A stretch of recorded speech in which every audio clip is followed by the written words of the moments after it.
I make no apology to talk again about the current problems over planning in the Stroud district. Now, I don't want this to become a party political issue because I think it's far too important, and it is vital that we do get our local plan in place as soon as possible.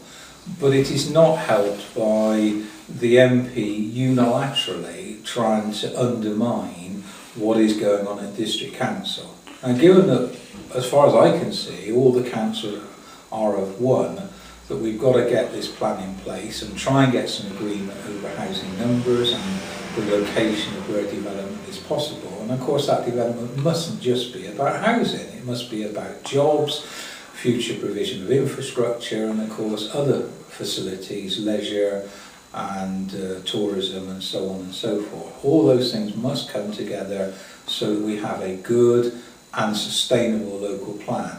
So I don't know why the MP's been just so unhelpful in what we're trying to do. There have been difficulties in establishing what a successful plan will look like, and that of course is what we're trying to do at the moment. The inspector has given us the green light for the duty to cooperate with other local councils, but he's asking for us to further amplify and explain what is the complex issue about where we're coming to in terms of our housing numbers. That's what we're doing, and that's what we've been given till December to do. So we should all be working together, and indeed the planning group, which I sit on, is working meetings every other week to try and establish how we take it forward. And we've got a new consultant who is looking at the numbers and trying to work through some of the problems that were left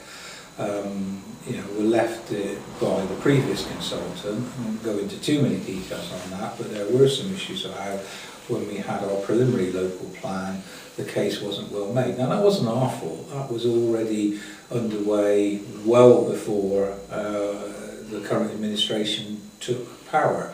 So all I would ask, including the MP, is that we all work together now, that we get as much agreement as possible, not going for excessive housing numbers, not surrendering to the defender, to all the developers rather, and being critical of the National Planning Policy Framework, which has put in place a very difficult regime whereby developers have been allowed to get into the ascendancy, and what we need is a balanced, sustainable and viable plan which is fair and just.